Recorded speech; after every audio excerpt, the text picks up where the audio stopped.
Morning students, I am Anshri Pawar, your English teacher, and today in this video lesson students we will be studying about our chapter number 9, which is our future tense and verbs which are expressing future tense, and this is the last chapter. After this we are going to complete our future present, past and future tense.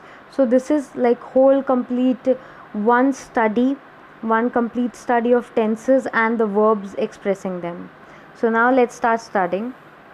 You need to note down the definitions and the examples in your notebook, and the exercises need to be done in the book only. Please read the instructions before starting any new work, and always fill your index, please. Now reading from the top. Future time can be expressed using the following forms: will, shall. Next Wednesday will be a holiday. Going to, I am going to take a home loan. Present continuous, we are shifting to our new house tomorrow. Simple present, our board examination commence next week. Be plus infinitive, the match is about to begin. Future continuous, we will be mowing the lawn tomorrow morning.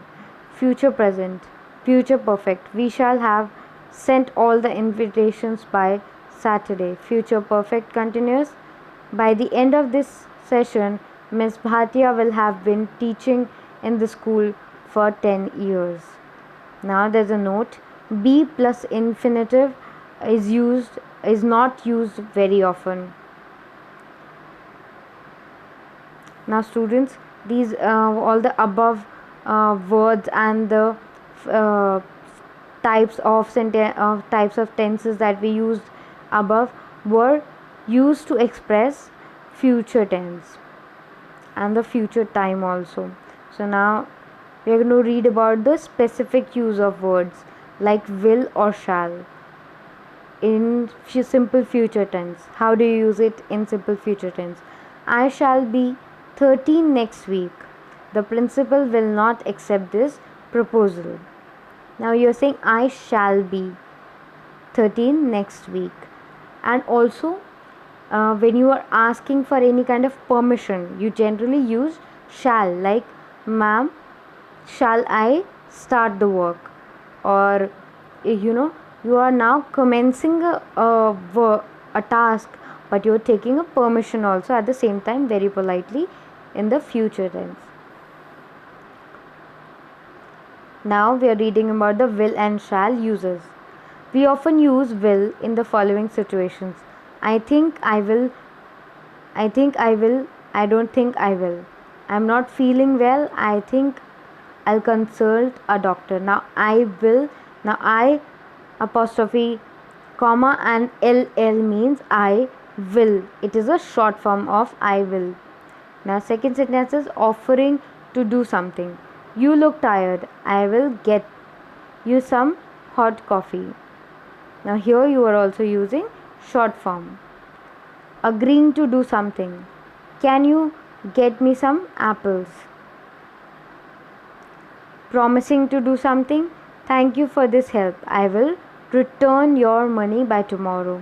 Now here everything you are saying in future tense only. Asking somebody to do something. Will you please lower the volume of your stereo? I am getting disturbed. To express an action over which the speaker does not have any control. We shall get wet in this rain. Now this is about you are going to get. Now you're saying we will get wet in the rain, but here you are using shall. Why? Because you are also saying that ऐसा तो होगा ही.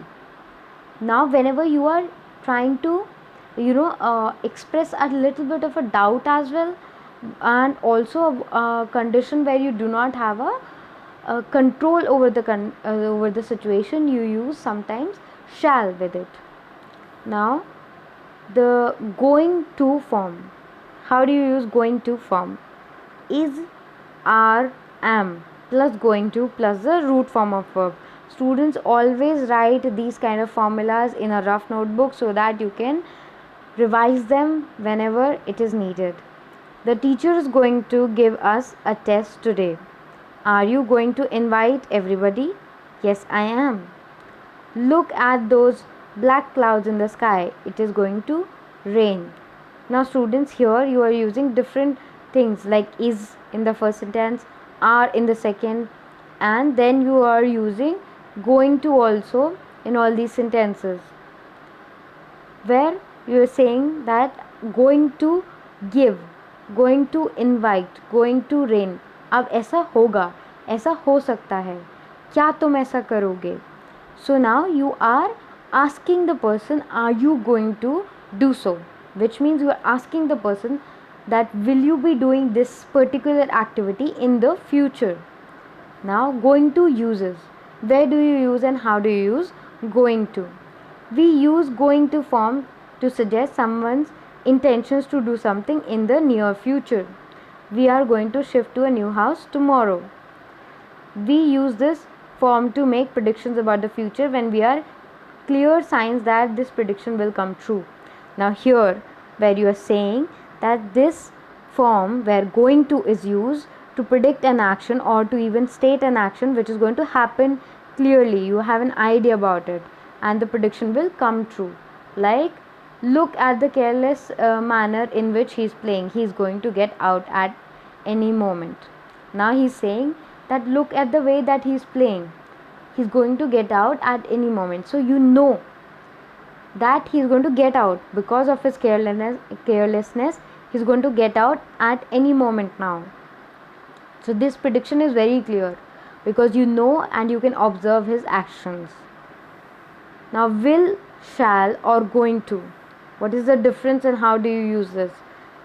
We use will, shall to talk about things in the future which we cannot control. Now will or shall you use for the things in the future which you cannot control. We use going to talk about intentions or predict something for which there are clear signs in the present that they will happen in the future. So just now we read about the going to uses, which is used to express the definite future, which is going to there are signs that this activity or this thing will happen definitely in the future. But will and shall are used for the things about which we are not clear that they are going to happen or over which the conditions we do not have any control with them. Now communication will be much faster in the future. No intentions on our part, something which we cannot control. So communication will be much faster in the future. Now they are talking about maybe the future where maybe there will be a 5G or a 7G or a 9G in the future, but they are saying that it will be much faster in the future. Now you do not have any control. You cannot do anything about launching a 5G. You cannot make it happen now. There's no control over it, but you know that it may happen in the future. That building is in a very poor shape. It is going to collapse any day. Now the prediction of the future event is very clear with the signs in the present. Now when you get some signs in the present that you're going to get sick if you drink cold water from the fridge, now you know that because it is signifying that you are drinking the cold water and it is already cold, the weather is already cold and it is not good for you to drink the cold water from the fridge. So because you are doing that, you will be getting sick. So that kind of predictions, for expressing that kind of predictions, you use going to. And now students, there are book exercises which you have to do in the book only. The answers I will be discussing with you in the next class on our online class as well, but I will also share a PDF of the answers. But till then, please do the exercises in your books only and note down these definitions and the examples in your notebook. Thank you so much students. If you have any other problem, you can discuss it on the group, but please listen to this explanation very carefully. Thank you so much.